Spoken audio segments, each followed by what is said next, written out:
والسلام على عباده الذين اصطفى اما بعد فاعوذ بالله من الشیطان الرجیم بسم اللہ الرحمن الرحیم۔ سبحان اللہ۔ معزز محترم محتشم سامعین حضرات،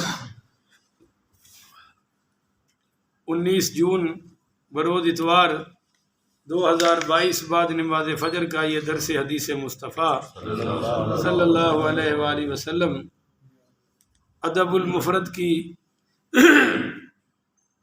شرح کے سلسلے میں آج قسط نمبر 44 ہے اور حدیث نمبر 291 سے لے کر 295 تک درس جاری رہے گا۔ آپ دعا فرمائیے کہ رب کریم مجھے شرح صدر کے ساتھ حق سچ بیان کرنے کی توفیق عطا فرمائے اور ہم سب کو عمل والی باتوں پر عمل پیرا ہونے کی توفیق عطا فرمائے۔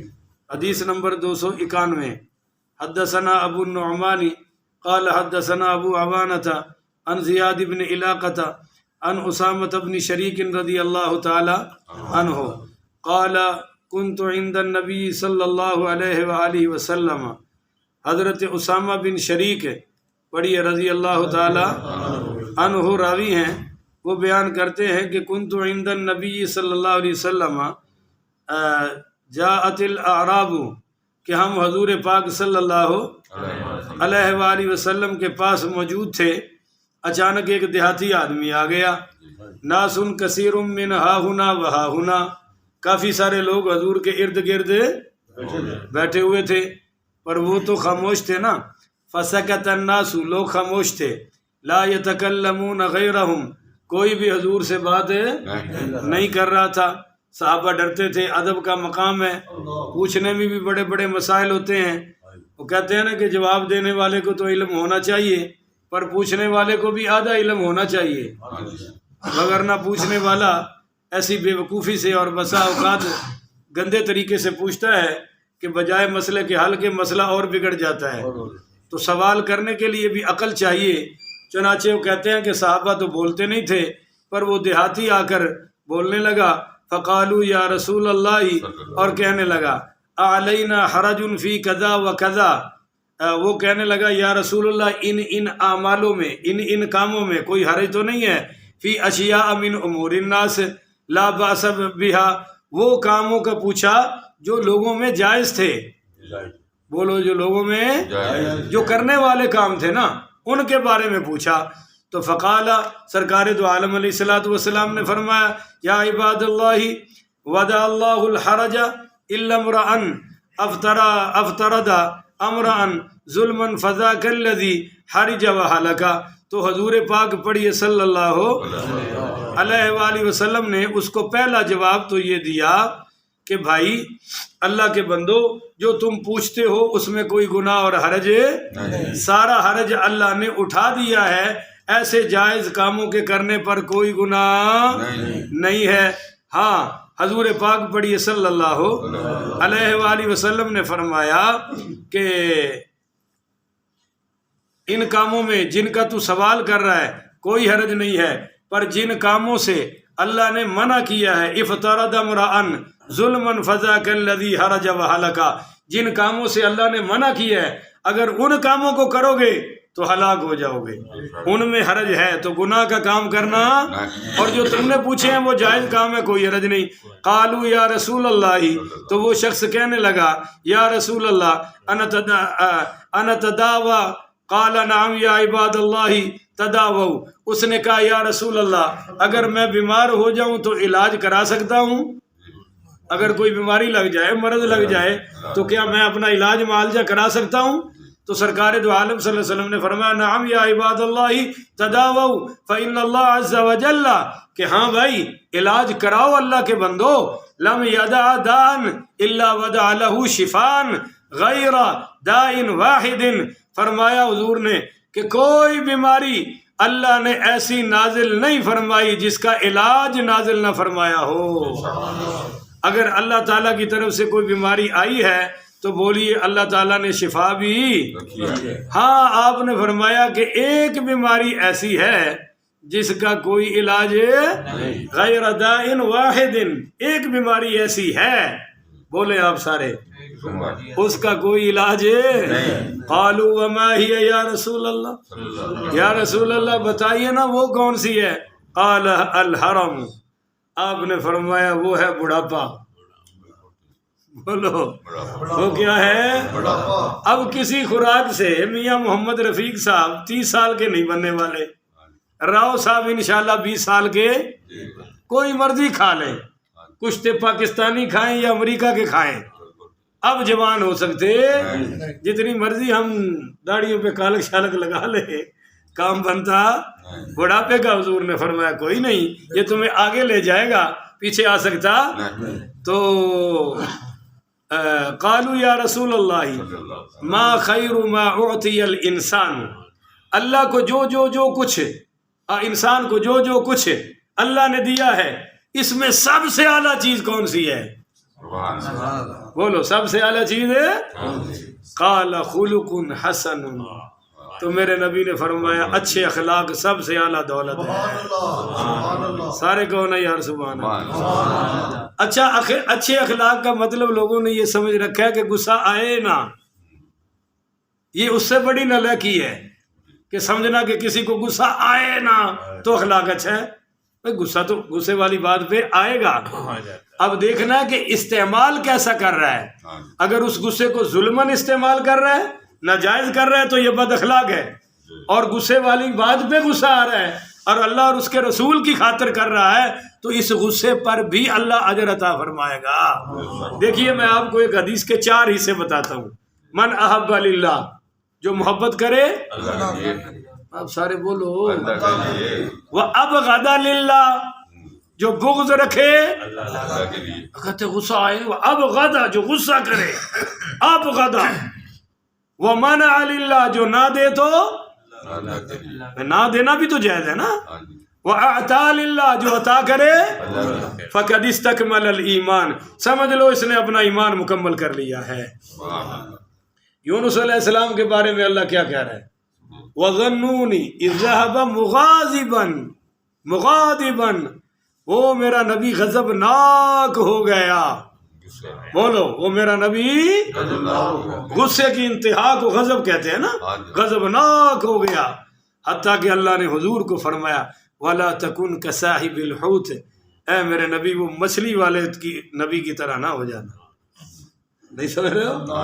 کہیں قوم پر غصے میں وہ مچھلی والے نبی والا کام وہ اس تو ہاتھ تھوڑا ہی رکھنا ہے، اس تو ہاتھ ہے۔ اب جو موسیٰ علیہ السلام نے جبریل علیہ السلام کے تھپڑ مار کے آنکھ نکال دی، ڈیلا بھی باہر آ گیا، تو یہ پیار سے تھا یا غصے سے تھا؟ تو غصہ ولیوں میں نبیوں میں ہوتا ہے، مگر ایسے ہی جہاں کمزور دیکھا غصہ کر دیا۔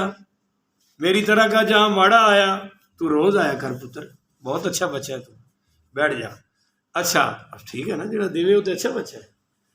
اچھا تو جو عرض کر رہا تھا، جہاں میرے جیسا ماڑا نظر آئے وہاں تو غصہ چڑھ جائے، پارا آسمان پہ ہو، اور جہاں ماشاءاللہ آگے سے کوئی تکڑا ہو آپ جیسا تو فوراً وہ جی کوئی بات نہیں، کوئی بات نہیں، نہیں سمجھے ہو؟ بیوی اکیلی ہو تو بہت غصہ آئے، پاس 4 بھائی بیٹھے ہو ڈنڈے لے کر تو پھر کہے جی کوئی بات نہیں بیگم صاحبہ، ہوتا رہتا ہے، this is part of the life. اللہ اکبر کبیرہ۔ تو جو کچھ رب نے دیا ہے بولو بھائی اس میں سب سے اعلیٰ چیز اچھے اخلاق ہے۔ اللہ یہ دولت ہم سب کو نصیب فرمائے۔ ہو لا تسألوا عن اشیاء ان تبد لکم تسؤکم، تم ایسی چیزوں کے متعلق سوال نہ کرو کہ اگر وہ چیزیں تم پر کھول دی جائیں تو تمہیں برا لگے، لہذا صحابہ سوال کرنے سے ڈرتے تھے، مگر جو پینڈو لوگ آتے تھے نا ان کو ڈر ور وہ بڑی بڑی باتیں پوچھ جاتے تھے۔ آگے جی حدیث نمبر 292، حدثنا موسى بن اسماعیل قال حدثنا ابراہیم بن سعد قال اخبرنا ابن شهاب عن عبید اللہ بن عبد اللہ بن عتبہ ان ابن عباس، حضرت ابن عباس سے یہ حدیث راوی ہے، قال كان رسول اللہ صلی اللہ علیہ وسلم اجود الناس بالخیر، کہو ذرا سبحان اللہ۔ ابن عباس کہتے ہیں کہ حضور پاک صلی اللہ علیہ وسلم لوگوں میں خیر کے لحاظ سے، سخاوت کے لحاظ سے سب سے بڑے سخی تھے۔ اجود الناس، یہ اجود جود اس کو کہتے ہیں جو لوگوں کی ضرورت کے مطابق ان کے کام آئے. بولیے جی, جو لوگوں کی ضرورت کے مطابق ان کے کام آئے. تو عبداللہ بن عباس کہتے ہیں کہ وَكَانَ أَجْوَدَ مَا يَكُونُ فِي رمضان, جب رمضان آتا تھا تو ہمارے پیارے آقا صلی اللہ علیہ وسلم کی سخاوت اور بڑھ جاتی. چلو خوش ہو کے شامل تے ہو جاؤ. نا خوش ہونا بھی سخیاں دی نشانی ہے. بعض دیندے کوئی نہیں تے دوسرے دیندے نو ویکھ سکدے بھی, ہاں کھاندے بھی کوئی نہیں تے کھاندے نو ویکھ سکدے بھی, کماندے بھی کوئی نہیں تے کماندے نو ویکھ سکدے بھی, لاندے بھی کوئی نہیں تے لاندے نو ویکھ سکدے بھی. ہن پنجابی تو صحیح سمجھ آئی. حین یلقاہ جبریل صلی اللہ علیہ وآلہ وسلم وکان جبریل یلقاہ فی کل لیلۃ من رمضان, کہ جبریل امین حضور پاک صلی اللہ علیہ وسلم کے پاس رمضان میں ہر رات آتے تھے. اور کرتے کیا تھے؟ یعرض علیہ رسول اللہ علیہ وآلہ وسلم القرآن, وہ قرآن حضور کو سناتے تھے, حضور قرآن ان کو سناتے تھے. یہ دور ہوتا تھا جی, اس کو ہماری ٹرم میں دور کہتے ہیں. ٹھیک ہے, وہ قاری لڑکے حفظ والے ایک دوسرے کو جو سناتے ہیں اس کو کیا کہتے ہیں؟ دور. تو آپ کو ایک مزے کی بات بتاؤں, کیا یاد کریں گے آپ بھی, کہ قرآن ابھی نازل ہو رہا تھا مگر رمضان میں جبریل پورا سناتے تھے, حضور بھی جواب میں پورا سناتے تھے. لگتا انج نہیں ہے بھی اندروں اندر تے رب نے دے دیتا سی تے فرمایا سونے شو میری مرضی نال کرنا ہے, اے اس ٹائم دسنا ہے تے اے. چلو جی, وہ کہتے ہیں کہ فَإِذَا لَقِيَهُ جِبْرِيلُ كَانَ رسول اللہ صلی اللہ علیہ وآلہ وسلم اجود بالخیر من الريح المرسلۃ, اور جب جبریل حضور کو مل جاتے تھے رمضان میں تو حضور کی جو سخاوت تھی نا وہ تیز بادلوں سے بھی زیادہ ہوتی تھی. یعنی تیز چلنے والی سخت جو ہوائیں تھی نا آندھی کی, ان آندھیوں سے بھی زیادہ حضور کی سخاوت بڑھ جاتی تھی. کہو ذرا سبحان اللہ. یہ کون سی سخاوت ہے جی؟ ہوا ہے ریح المرسلہ. یہ وہ ہوا ہے جو بادلوں کو گھیر کے لاتی ہے اور بادل بارش کو برسا دیتے ہیں, لوگوں کی پیاس بجھ جاتی ہے. تو اس برسات اور اس ہوا سے بھی زیادہ ہمارے نبی کی سخاوت تھی. اللہ تعالی ہمیں بھی یہ توفیق عطا فرمائے. حدیث نمبر 293. حدثنا محمد بن سلام قال اخبرنا ابو معاویہ عن الاعمش عن شقیق عن ابی مسعود الانصاری رضی اللہ تعالی عنہ. حضرت ابو مسعود انصاری راوی ہیں. قال قال رسول اللہ صلی اللہ علیہ وسلم جوسب رجل ممن کان قبلکم, کہ حضور پاک صلی اللہ علیہ وسلم نے فرمایا کہ ایک مرتبہ اگلی امتوں میں سے یعنی پہلی امتوں میں سے کسی آدمی کا انتقال ہوا. بولیے, کسی آدمی کا انتقال ہوا تو فلم یوجد لہ من الخیر, اس کے نامہ اعمال میں کوئی خیر نہیں تھی. بولو جی, اس کے نامہ اعمال میں کوئی خیر کا عمل ہے الا انہ کان رجلا یخالط الناس وکان موسرا. ایک نیکی تھی, وہ مالدار تھا. بولیے کیا تھا؟ مالدار. یہ مالداروں کو خیال کرنا چاہیے کہ ان کی یہ نیکی سیدھی جنت کی ٹکٹ ہے. وہ مالدار تھا, لوگ قرض لے جاتے تھے اور واپسی نہیں کرتے. تو فکان یأمر غلمانہ ان یتجاوزوا عن المعسر, تو یہ اپنے نوکروں سے کہتا تھا یار دیکھنا یار اس نے دینے تو ہیں پر اگر یہ تنگ ہے اور نہیں دے سکتا تو تمہیں سختی کرنے کی ضرورت ہے, چھوڑ دینا, ہمارے پاس اور بہت ہے. تو ذرا سبحان اللہ, سبحان اللہ. ہمارے پاس اور بہت ہے. تو قال عز وجل, اللہ نے اس سے فرمایا حق بذلک منہ فتجاوز عنہ, کہ اگر تو لوگوں کو معاف کرتا تھا تو معاف کرنے میں بھی میں اللہ سب سے پہلا ہونا چاہیے. جا جیسے تو لوگوں کو معاف کرتا تھا آج میں نے تجھے معاف کر دیا. اسی پر اس کی بخشش ہو گئی. حدیث نمبر 294. حدثنا محمد بن سلام عن ابن ادریس قال سمیت ابی یحدث عن جدی عن ابی ہریرہ, پڑھی رضی اللہ تعالی عنہ کہتے ہیں کہ سئل رسول اللہ صلی اللہ علیہ وآلہ وسلم ما اکثر ما يدخل الجنت, کہ میں نے نبی کریم صلی اللہ علیہ وآلہ وسلم سے پوچھا، یا حضور سے پوچھا گیا، سئیلا سوال کیا گیا، کیا کہ ما اکثر ما یدخل الجنت، یا رسول اللہ بتائیں کہ لوگوں کو جنت میں لے جانے میں سب سے بڑا عمل کون سا ہے؟ سبحان اللہ۔ فرمایا تقوی اللہ وحسن الخلق، اچھے اخلاق اور اللہ سے ڈر کر گناہ چھوڑ دینا، یہ دو عمل جنت میں لے جائیں گے۔ سبحان اللہ۔ تو قالا پھر پوچھا گیا وما اکثر ما یدخل النار، یا رسول اللہ وہ جہنم میں لے جانے والی صفتوں میں سے کون سی صفتیں ہیں زیادہ؟ قال الجوفانی الفم والفرج، آپ نے فرمایا کہ زبان کا غلط استعمال اور شرمگاہ کا غلط استعمال، یہ دونوں چیزیں انسان کو جہنم میں لے جانے کا سبب بنے گی۔ تو اللہ تعالی ہمیں زبان اور شرمگاہ پہ کنٹرول کی توفیق عطا فرمائے۔ آج کے درس کی آخری حدیث، حدیث نمبر 295، آپ کو یاد نہیں نہ رہتا، آپ بھی بولا کریں 295۔ ہاں جی، تو کتنی خوشی کی بات ہے کہ 295 نمبر حدیث پہ درس ہو رہا ہے۔ سبحان اللہ۔ ہاں جی، کہو الحمدللہ۔ وہ ہے جناب حدثنا ابراہیم بن المنذر قال حدثنا معن عن معاویہ عن عبد الرحمن بن جبیر عن ابیہ عن نواس بن سمعان الانصاری رضی اللہ تعالی عنہ، حضرت نواس ابن سمعان الانصاری رضی اللہ تعالیٰ عنہ بیان کرتے ہیں کہ انہ سأل رسول اللہ صلی اللہ علیہ وسلم عن البر والاسم، کہ حضور پاک پڑھیے صلی اللہ علیہ وآلہ وسلم سے سوال کیا گیا کہ یا رسول اللہ نیکی کیا ہے اور گناہ کیا ہے؟ کیا بات ہے، سبحان اللہ، بڑی کمال کا جواب دیا، سنیں۔ قال البر حسن الخلق، فرمایا نیکی تو اچھے اخلاق ہے، بولو نیکی تو اچھے اخلاق ہے۔ اچھے اخلاق۔ ابھی یہ میرے قریبی رشتہ داروں کی شادی ہوئی ہے، میرا بیٹا گیا ہوا تھا چشتیاں میں، تو کل مجھے خبر ملی 2 بھائیوں کی طرف سے کہ ایک فقیر آیا شادی میں، تو ایک بھائی نے 50 روپے دے دیے، اس نے پھر مانگا کہ یار شادی کا موقع ہے اور ٹھیک ہے 50 کی کوئی اوقات ہے، ہاں دینے والوں کو بھی شرم آنی چاہیے کہ اگر اللہ نے دیا ہوا ہے تو 50 کی اوقات کیا ہے، ذرا کھل کے دیں۔ کہتا ہے 50 ایک بھائی نے دیے، اس نے پھر مانگا تو دوسرے بھائی نے رکھ کے تھپڑ دیا مانگنے والے کو۔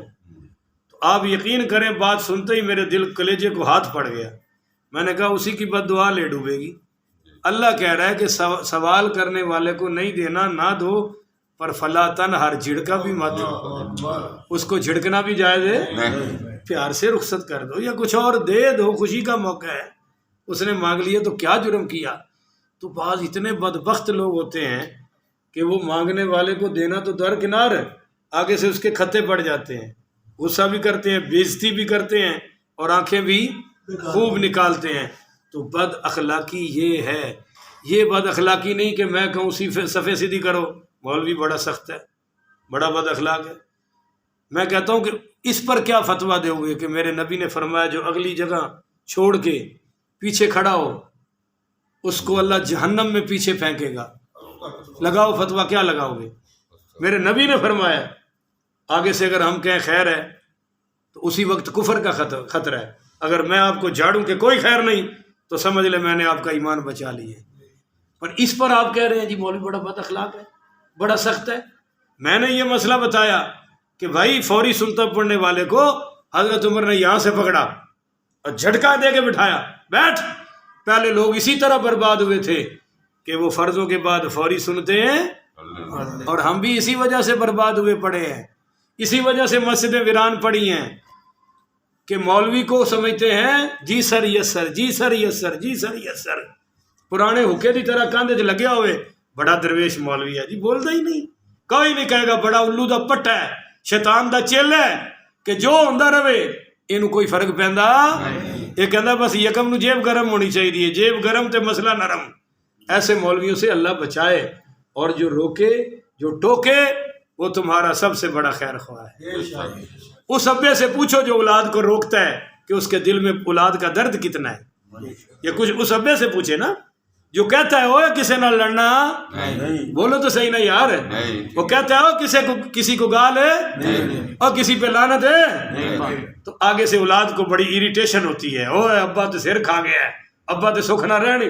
پر میں کہتا ہوں سبے سے پوچھو کہ محبت کتنی ہے، محبت سے یہ باتیں نکلتی ہیں، وگرنہ جس کے دل میں محبت نہیں وہ روک ٹوک کبھی بھی وہ کہندا یا اللہ انہوں اوتھے پھسا جتھوں نکلے ہی نہ۔ بات سمجھ آئیے؟ ہمارے ہاں بڑی مشہور بات ہے بخشن خان، وہاں کسی پٹھان نے کسی رکشے والے کو تھپڑ مارا، وہ آرام سے بیٹھ گیا، تو اس سے کہا بھائی تجھے غصہ نہیں؟ اس نے کہا جی غصہ تو بہت آیا ہے، پر یہ بڑا مالدار آدمی ہے، میں اس لیے چپ کر کے بیٹھ گیا ہوں کہ انشاءاللہ کسی اپنے جیسے کو بھی کبھی اسی طرح مارے گا، اور پھر جواب اور ٹھیک اس کے 20-25 دن بعد اس نے کسی اور سے لڑائی ہو، وہ بھی کوئی آگے سے اس جیسے ہی تھا، اس نے پسٹل نکال کے گولی مار دی، وہی ڈھیر ہوا پڑا تھا۔ تو میرے بھائیوں، اگر کسی مسجد میں روک ٹوک ہے، کسی مسجد میں دعوت قرآن دعوت حدیث ہو رہی ہے، تو یہ مسجد بھی مسجدوں میں سب سے اعلیٰ ہے، سبحان اللہ، اور وہ عالم بھی عالموں میں سب سے، اور وہ مقتدی بھی مقتدیوں میں سب سے اعلیٰ ہیں۔ اور جن مسجدوں میں ماشاءاللہ تالا تالا تالا یہ پکڑا ہو تالا، نہ صبح پڑھائی نہ شام پڑھائی نہ کوئی درس نہ کوئی حدیث، تو ٹھیک ہے بھائی جا کے دیکھ لو وہ مسجدیں کیسی ہیں۔ تو آپ نے فرمایا کہ نیکی تو یہ ہے کہ تیرے اخلاق اچھے ہوں، بولو تیرے اخلاق والاسم ما حک فی نفسک، کہ گناہ یہ ہے جو تیرے دل میں کھٹکا پیدا کرے، بولو گناہ کیا ہے جو تیرے دل میں اندر سے تیرے بات آئے یار تو ٹھیک نہیں کر رہا، اندر سے وہ ٹھک ٹھک لگے کہ تجھے ایسا بولنا یہ گناہ ہے۔ وَكَرِيتَ أَن يَطَّلِعَ عَلَيْهِ النَّاسِ، اور گناہ یہ ہے کہ تو یہ بات پسند نہ کرے کہ میری بات لوگوں تک، تو جس بات کو لوگوں سے چھپا چھپا کے کرے وہ گناہ ہے، اور نیکی وہ ہے جو بندہ سب کو دکھا دکھا کے کرے۔ مثال کے طور پہ آپ نے گالی دی ہے تو کیا خیال ہے، کوشش کریں گے بھی ساری دنیا کے میڈیا پہ آ جائے کہ ماں بہن کی میں نے آج گالی دی ہے، بولو تو یہ گناہ ہے۔ اور اگر آپ نے جماعت کے ساتھ نماز پڑھی ہے تو آپ کے دل میں خواہش ہوگی کہ اللہ کرے مجھے دیکھ کے سارا محلہ ہی آ جائے، بولو سارا محلہ ہی، جیسے حاجی صاحب کے دل میں درد ہے اور وہ جانے والوں کو فرما رہے ہیں کہ بھئی آج تو چھٹی بھی ہے، اتوار کا دن ہے، بیٹھ ہی جاؤ، تو یہ درد دل ہے، بولو یہ کیا ہے، یہ ان کی خیر خواہی ہے کہ ہم جو حضور کا سن رہے ہیں تم بھی سن لو۔ اللہ تعالیٰ اس کی توفیق عطا فرمائے۔ آخر ودعوانا ان الحمدللہ رب